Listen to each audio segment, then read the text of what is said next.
Well, thank you very much for the welcome. Great to join you here in person and online. And it's my pleasure to describe Emyria to you today. We're a really unique company. If you're interested in exposure to some of those macro trends Greg spoke about earlier, healthcare, biotech, digital health, you may like to listen to what we've got to say. I've even got a few tenuous mining analogies, which I'm going to try, and you can give me feedback on those later. But we're a really unique company. We're a data-driven biotech company that manages very active clinical operations as well. What does that look like? Well, we actually manage a network of medical centres around the country. We have 7 physical locations where we provide care and personalised treatment for patients with unmet needs. These patients are referred to us by their specialist or their general practitioner because nothing else is working for them right now. And we give those patients access to new treatments. We also invest heavily in our data capture architecture, and so we're collecting incredibly high quality clinical evidence on how these treatments are working for these patients. And we use that data to launch standalone drug development programs, targeting global registration. And of course, to do this well, you need to build a really terrific team of world-class experts. And we've got some terrific teammates in our company. So I'd like to highlight a few of these folks. So Sir John Tuke, I think the laser just up here. This gentleman was knighted for services to medicine in the United Kingdom. He's a past president of the Academy of Medical Sciences, and he's a director on our board. Next to him is Jen Morgan, a pain specialist, one of our key early referrers. And next to her, Dr. Karen Smith, chair of our strategic advisory and the ex-global head of research and development and chief medical officer of Jazz Pharmaceuticals, who'll become relevant a bit later. And amongst the mix, we also have experts in clinical psychiatry, neuropharmacology, in medicinal chemistry and data analysis, and this team has collectively been responsible for more than 20 FDA drug approvals. And with that team, we're able to tackle some really important verticals. We're going for 3 major arms. One of them is the curation of really high quality real-world evidence on how brand new treatments work. There's a market leader, Flatiron Health in the United States, was acquired for $2.1 billion, building a world-class real-world evidence data set on cancer treatments. Pharma companies can use this data to try and figure out where their treatments are working best and accelerate their drug development programs. Our data is being used to identify standalone treatment registration programs for cannabinoid therapies. We've got some really great IP on where these treatments work best, and we're developing our own novel delivery technologies as well. And thirdly, recently we've been working in MDMA-assisted therapy. There's an emerging field here where the traditional psychedelic medications, when provided alongside careful psychotherapy, can have profound benefits for patients with major mental health disorders. We're standing alone a couple of programs. We've got an MDMA-assisted therapy trial in preparation for post-traumatic stress disorder, and we're also developing our own novel MDMA analogues with a key partnership with the University of Western Australia. So let's take a look at those. What is real-world evidence? This is the evidence that's captured and gathered outside of routine clinical trials. Pharma companies can be very selective who gets on a study, very prescriptive about how those studies can run, and they can often mean that the patients on those studies don't look like real patients who turn up at the GP's office. Major regulators recognise this, and they're taking an increasing interest and, in fact, setting expectations that companies wishing to register their drugs should present evidence from the real world on how their drugs are faring.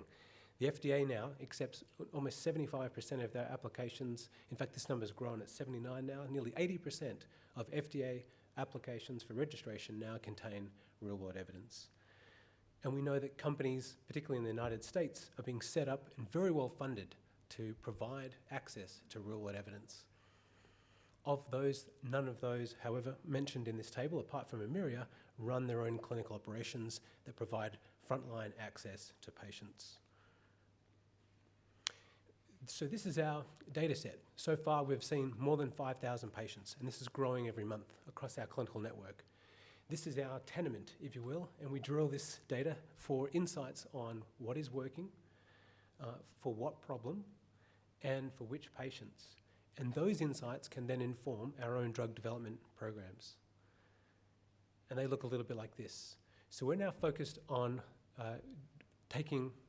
cannabinoid treatments and turning them into true pharmaceuticals. If you've ever taken aspirin, you may be surprised to learn that that was originally extracted from the bark of the willow tree a couple of thousand years ago. If you've ever taken a statin to lower your cholesterol, that was a compound first isolated from mushrooms. In fact, you can find some of that key ingredient in the oyster mushrooms. In fact, 40% of registered drugs today, behind the pharmacist or available by prescription, actually derive from plants originally.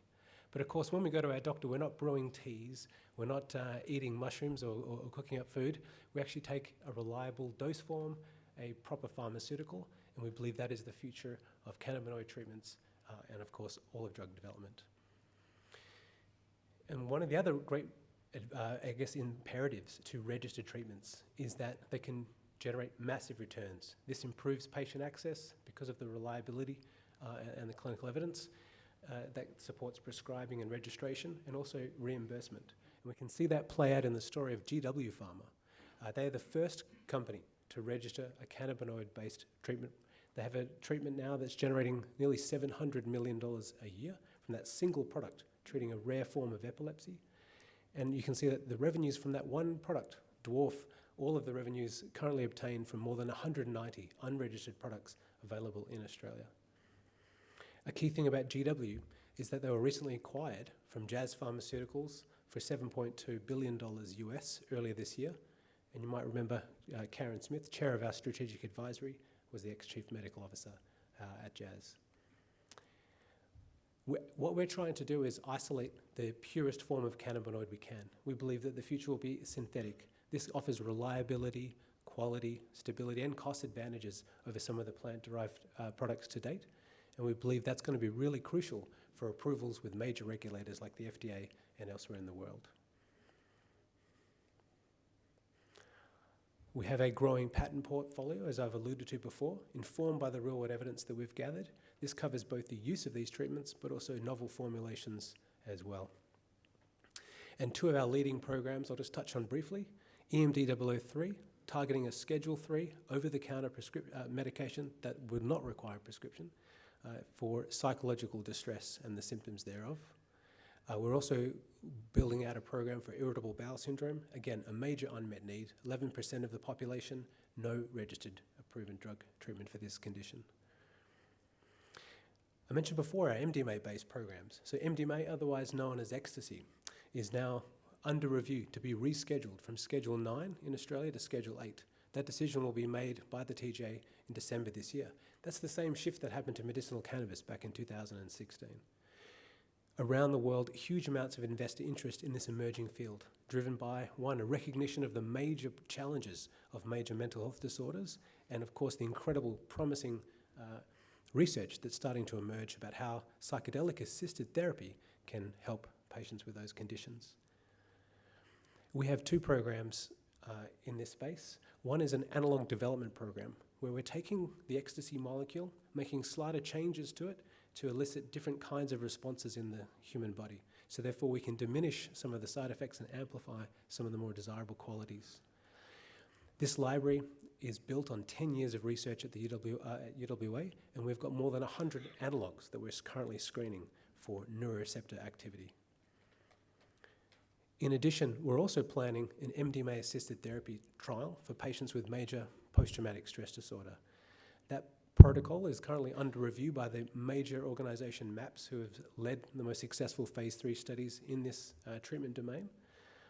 And our therapists are currently completing their training for that as well. We expect to get that commenced next year. Finally, just a quick touch on the clinical impact we're having as well. We see a huge range of patients where nothing else has worked. We did a really great study recently with IQVIA and Nostra data, looking back in time, 12 months before these patients came to see us, and had a look at these patients who are on, and looked at their opioid levels. And many of these patients were on massive doses of opioid. You and I would feel the effects if we were taking maybe about 60 milligrams a day. These patients were on more than 150. And we could see that that trend had not changed for 12 months until they started treatment with us, when that dropped precipitously, around 30% on average in just 6 months. So we know we're having an impact, and if we can find out what dose works for which problem and in which patient population, we can get a registered treatment out for these patients, and they can have an alternative to this current treatment. So why invest? Here's our capital structure. We've got 250 million shares on issue. Currently $4.5 million cash in the bank, with 1.1 due from an R&D refund next month. Gives us an enterprise value about 58 million. About 60% of our shares are owned by the top 20, with the directors holding almost 30% of our shares. And then I'll just give you 6 reasons to invest.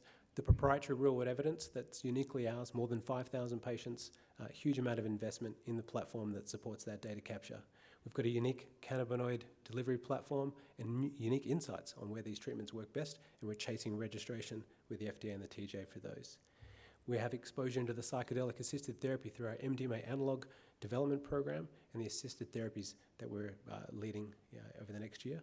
We've got a terrific team of global experts who have done this before, who have had success with FDA registration, and they're supporting our team. We've got a national clinical network, which gives us access to patients, referring clinicians, and we can use those patients and work with them to support our drug development. And I think we're grossly undervalued given the verticals that we're chasing and our upside that's coming. So thank you for your time. Please check out the website for more information and the extended bios on our team as well. Thank you very much.